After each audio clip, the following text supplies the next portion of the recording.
Evinde hiç kaset, CD, plak olan var mı? Bu taraf sizde zaten çağlayan vardır bu tarafta. Kartonet diye bir şey vardı eskiden hayatımızda. Ben bu soruyu niye sordum? Biraz basit bir soru ama üniversiteye gittiğim zaman sorduğumda hiçbir el kalkmıyor. Kaset, CD, yani Spotify, YouTube'dan dinliyor müziği. Kartonetlerde şarkıların ya da müzik eserlerinin söz yazarı, bestecisi, düzenlemecisi, aranjörü yazar. Bizim işimiz onlarla alakalı. Ben bir müzik edisyon şirketinin ortağıyım. 22 senedir faaliyet gösteriyoruz. İsmi Pelikan Müzik. Birazdan bahsedeceğim sunumda da.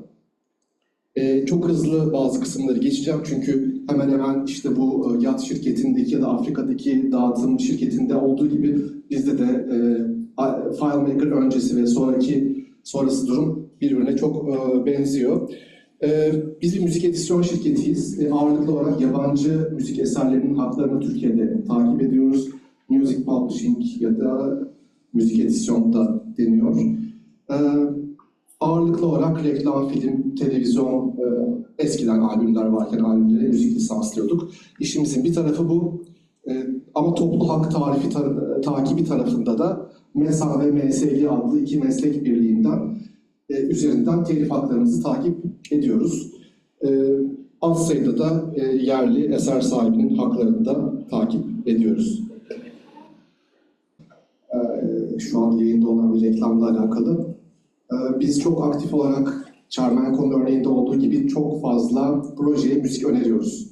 Bunları önerirken de bir takım kriterlerimiz oluyor. Onun detaylarına girmeyeceğim. Sonunda da bu eserlerin kullanılmasıyla ilgili lisans sözleşmeleri imzalıyoruz. O videoyu geçiyorum. Buradaki zorluğumuz şu, toplu hak takibi dediğimiz MESA ve MSG üzerinden takip edilen haklar. MESA ve MSG'yi duyan belki vardır basından. Son zamanlarda düğün salonları, berberler lisanslaması üzerinden gündeme geldi. Bu toplu lisanslama yapıyorlar. Bir tür sendikalara benzetebiliriz bunların konumunu. Fakat bizim temsil ettiğimiz yabancı şirketlerden bize çok farklı tiplerde değişik veriler geliyor. PDF gönderen var, Excel gönderen var, ASCII text file gönderen var. Son yıllarda daha standartize oldu. Bunlar CWR denen bir Common Work Registration formatı var. Çoğunluk şirket bununla gönderiyor ama bizim bunları kendi sistemimize aktarmamız, daha sonra MESA MSG'de kaydettirmemiz gerekiyor ki haklarımızı sağlıklı bir şekilde takip edelim. Keza aynı şekilde temsil ettiğimiz yabancı kataloglara da periyodik olarak hesap ekstresi üzerine üretmemiz gerekiyor. Müzik sektörünün dijital dönüşümüyle beraber şunu yaşadık. Bizim belli başlı yerlerden, radyolardan, televizyonlardan ağırlıklı olarak telif hakkı geliyordu ama bu özellikle Spotify ve YouTube ve Netflix'in Türkiye'ye girmesiyle beraber bizim hak edişlerimiz, aldığımız telifler artık 10 binlerce satırlık, 100 binlerce satırlık raporlar alıyoruz. Evvelden Türkiye'de çok dinlenmeyen eserler bile 10 tıklama, 20 tıklama, 50 tıklama ya da çok Türkiye'de seyredilmeyecek bazı bağımsız filmler de Netflix ya da diğer film platformlarında izlenebiliyor. Dolayısıyla bize MESA, MSG üzerinden gelen veri akışı da geometrik olarak arttı. Bir tarafta bunlar var. Bir tarafta bizim temsil ettiğimiz yabancı şirketlerden gelen farklı veri formatlarında şeyler var ve burada çok Ctrl+C, Ctrl+V, Ctrl+A kombinasyonlarıyla yıllarımızı geçirdik. Hala da kullanıyoruz ama bunlarla tabii ne yaptık? İlk refleks olarak bir makro yazmaya çalıştık. O da bir süre işimizi gördü. Makro yetmedi. Sonra biraz daha zor makrolara falan geçtik. İşte VLOOKUP'lar falan zaten hayatımızın temel şeysiydi. En ufak bir dosyanın network'te yer değiştirmesi durumunda her şey patlıyor. Baştan yazıyorsunuz. Detaya girmeye gerek yok. Hepimizin yaşadığı şeyler. Dolayısıyla 2016'da aslında biz FileMaker'a geçtik. Geçerken de bu yazılım ihtiyacımız artık hani bir kazanın patlaması gibi veyahut sel suyunu kovalarla boşaltmaya çalışır konumda kendimizi bulduk. Ve şunu da gördük. MESA ve MSG'den gelen bize raporlar, telif raporlarıyla aldığımız bazı kestiğimiz faturalardaki rakamları sağlaması çok dikkatli yapmamız gerekiyor. Aramızda Kayserili var mı acaba? Kayseri 1, 2, 3. Benim de rahmetli kayınpederim Kayseriliydi. O yüzden yarı sizlerin bazen memleket şakaları yapınca alınganlık olabiliyor, o yüzden olmasın diye söyledim. Akşehirlioğlu. Tamam. Kayseri'ye sormuşlar, 2 kere 2 kaç demiş. Alırken mi satarken mi demiş. Şimdi meslek bilgileri raporlarında da MESAM ve MSG'de yıllık faaliyet raporlarında şu kadar milyon euro topladık, bu kadar dağları deldik, suları getirdik derler. Ama bize dedikleri zaman onu kestik, bunu kestik, şu eşleşmedi, bu kara kutuya düştü falan filan. Aldıklarıyla ödedikleri arasında çok ciddi uçurumlar oluyor.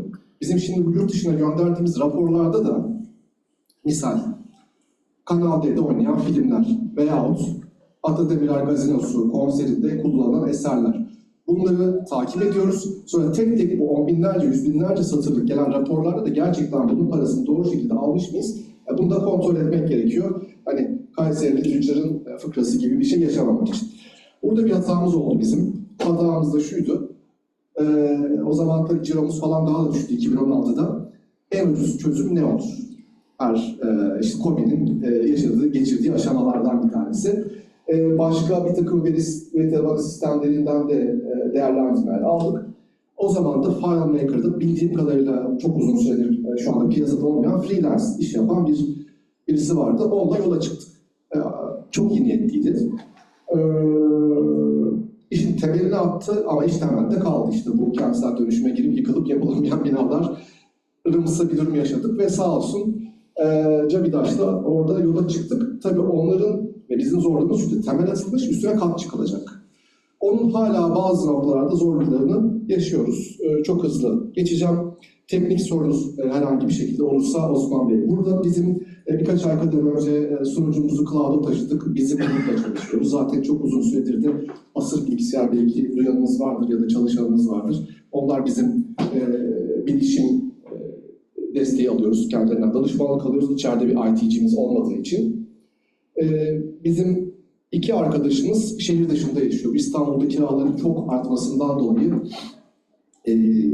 aynı maaşla memleketleri olan Mardin'e gittiler ve orada çok daha iyi koşullarda yaşayabiliyorlar. Onlar WebDirect üzerinden çalışıyorlar kısa bir zamana kadar ama cloud'a geçtikten sonra işte VPN üzerinden FileMaker kaç kullanıyoruz şimdi? 20 ya son versiyonu kullanıyoruz. Hemen hemen hiçbir performans sorunu da yaşamıyoruz. Hatta çoğu zaman bizim ofisimiz Balmumcu'da, Beşiktaş'ta onların fiber hızı bizden çok daha iyi olduğu durumlar yaşayabiliyoruz. Çok kısaca birkaç şeyden bahsetmek istiyorum. Bizim günlük hayatımızda ne yaşıyoruz? Burada rakamları muhtemelen göremiyorsunuz ama bizim esetimiz yani sattığımız şey eser, sanatçı değil, musical work. Şimdi bu E'yi da test etmek istiyordum. Yarı İngilizce ya Türkçe konuşunca anlıyor mu diye ama böyle bir imkan var mı? Ben İngilizce konuşmaya başlarsam Türkçe yazar mı? O zaman tamam, öyle bir şey yapmayayım. Onun başından beri merak ediyorum. Baştan ayarlamak gerekiyor. Peki. 4,5 milyona yakın müzik eseri var burada. Her eserde mesela yabancı bir hip hop eseri düşünelim. İçinde alıntılar oluyor bunların. İşte beat, sample, riff vesaire denen şekilde. İçinde 25 tane hak sahibi olan, şirketlerle beraber 30 küsur hak sahibi olan bir müzik eseri olabiliyor. Düşünün yani MESAM'dan, MSG'den bize 10 binlerce, 100 binlerce eser için rapor geliyor. Her eser içerisinde bu kadar karmaşık yapı var ve her eser sahibinin farklı payları var. Bunların her eser sahibinin de komisyon oranı da farklı. Biraz saçımızın, sakalımızın telini tek tek saymak gibi bir durum. Burada eser bilgilerini otomatik olarak aktarıyoruz, sisteme import ediyoruz ve her eserinde bu şekilde künyeleri mevcut. Müşteri ilişkileri yönetimi CRM aslında göreceli olarak en az kullandığımız yer ama bizim için çok önemlilerden bir tanesi. Çünkü bizim ciromuzun çoğunluğu demin söylediğim gibi reklam, film, dizi müzikleri. Mesela en önemli müşterilerimizden bir tanesi Ay Yapım dizi yapımcısı. Hangi dizinin hangi bölümü için bizden ne tarz bir müzik istemişler? Biz onlara ne önermişiz, kullanılmış mı, kullanılmamış mı, hangi sebepten dolayı kullanılmamış. Bu bizim için çok önemli ve değerli bir bilgi oluyor uzun vadede. Çünkü buna göre repertuarımızı nasıl zenginleştirebileceğimizi, hangi eserlere doğru eğilimin, trendin gittiğini görebiliyoruz. Veyahut fi tarihinde bir prodüksiyon şirketiyle birkaç görüşmemiz olmuş, ofise gelmişler veyahut bir takım yerlere müzik önermişiz. fatura kesilmiş ya da kesilmemiş, aradan zaman geçmiş. Yani bunların raporlamasını yapıyoruz. Tekrardan onlarla temasa geçmek için biz Pelikan Müziğiz 2003'te kurulduk falan dendiği zaman tamamen yapay zekayla üretilmiş bir metin gibi algılanabiliyor. Ama sizinle şu proje için şu zaman görüşmüştük, şu müzikleri önermiştik dendiği zaman çok daha maça 1-0 önde başlama şansınız oluyor buradaki verilere dayanarak. Demin söylediğim gibi eserler var, 4,5 milyon, 100 temel anlaşmamız üzerinden 66 bin hak sahibinin haklarını takip ediyoruz. Hak sahibi derken besteci, söz yazarı, aranjör ve editörler. Bunların her birinin sözleşmesinin farklı özellikleri var. Başlama tarihi, bitiş tarihi çok temel şeyler ama onun dışında komisyon oranları, repertuarının tamamını temsil ediyoruz, kısmen mi temsil ediyoruz gibi değişik şeyler var ve biten anlaşmalar oluyor çok sıklıkla. Bize hemen hemen her gün temsil ettiğimiz şirketler üzerinden bitiriyorum. Yemek servisi başladı herhalde, tamamdır. Ve temsil ettiğimiz şirketlere de bu hesap ekstrelerini gönderiyoruz. Bizim özellikle kendi iç kontrol mekanizmalarımız açısından çok faydalı oldu. Hatta doğrudan entegre olmasa da kurumlar vergisi hesaplaması ile ilgili çok ciddi iş süreçlerinde fayda sağladık.